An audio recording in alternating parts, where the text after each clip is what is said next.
going to be installing a solenoid operated condensation drain on the bottom of my air compressor.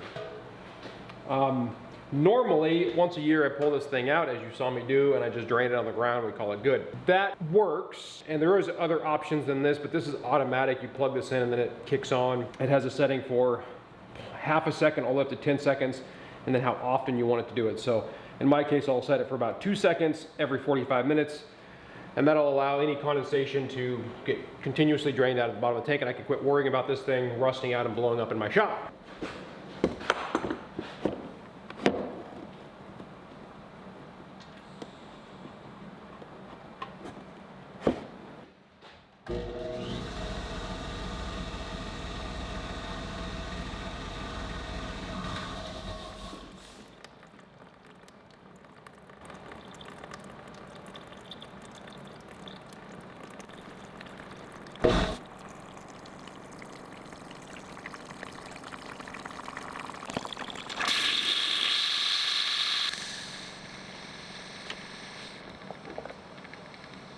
So I've had this compressor for about 8 years, and I do this about once a year. As you just saw there is a lot of water.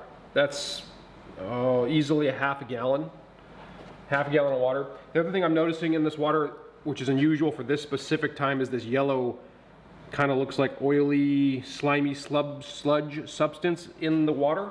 I suspect I'm having some issues with my compressor motor actually getting oil into the compressor. Different issue we'll address later. For now, we got the water out. The plug has been completely removed. We pulled out one of these old style little drain valves, right? So let's go ahead and get this installed, and then we'll get that solenoid put on there. In order to get this to work for my specific circumstance, I also need to install this adapter. So we're gonna get this stuff put together on the bench because it's a lot easier to tighten this up in the vise than it is underneath of the compressor. So let's make sure we put some extra Teflon on here so we don't have leaks. And we're gonna go snug that up in the vise, and then we'll get it ready to put underneath of the unit.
So now that this is installed at the bottom, though, we know our valve is good. We've installed our supply line, and this is directional. This has a flow error on it. You can see here, hopefully, there. So that means the air has to come in this direction in order for it to work properly. This does swivel, and I will snug up this nut on the top of the solenoid valve once we have it in place. It also has 2 mounting holes. You could just zip tie this on here. I'm not a fan of that, but I'm gonna go ahead and put 2 holes in this leg, and we're gonna mount this back here.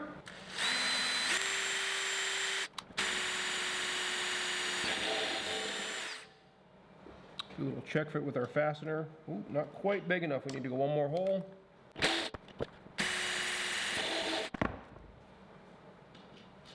Okay.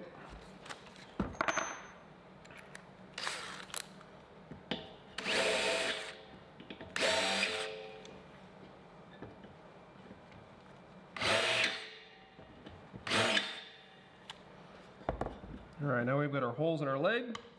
We can get these tools out of here.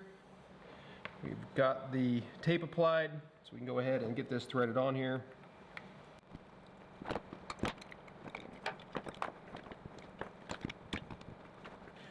All right.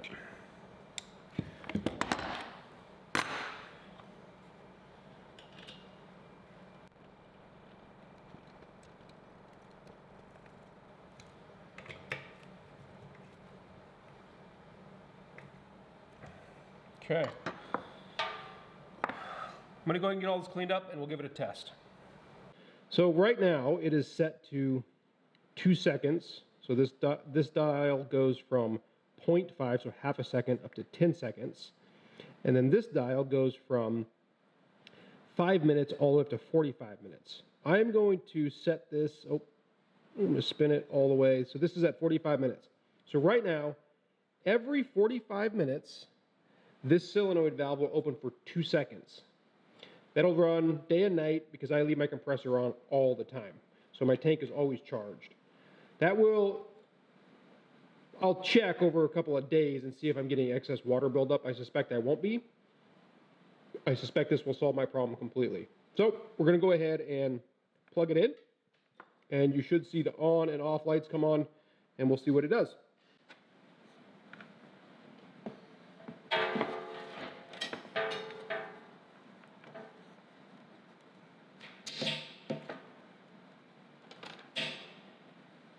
All right, so you just heard it cycle. So it cycled to on and now it's off. If it was on, this would be open.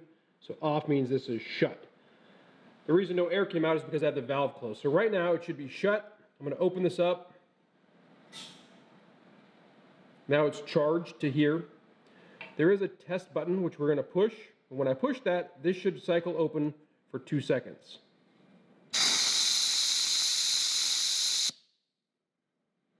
As you saw, there's already water built up in there. I am going to go ahead and spool this up to 8 seconds, or 10 seconds I should say, and hit test to get all the water out. And I just got gunk all over my camera. I'm going to put this in front of here to catch some of that.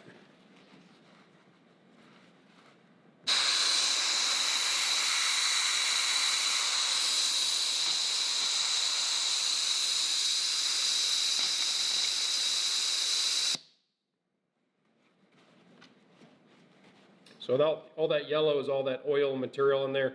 I'm gonna have to do some work on the motor. That'll be in a different video though. I will move this back to where it belongs to get it plugged in, and this will stay open and on, and every 45 minutes it will open for 4 seconds, which will keep the water coming out and not building up in the bottom and in turn rusting out the bottom of the tank.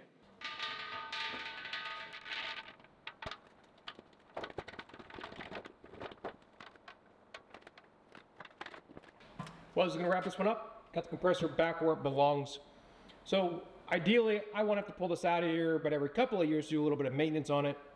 We got that solenoid operated condensation valve, automatic condensation valve installed.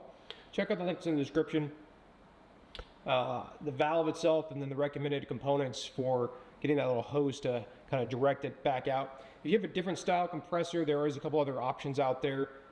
This one was what worked for me.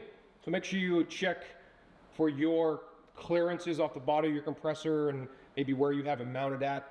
In some cases, you might have to actually mount your compressor, a couple inches off the ground on some wooden blocks or something like that in order to get the clearance you need. But overall, pretty straightforward install. Hope you guys enjoyed. Hope you got something out of it. And until next time, thanks for watching.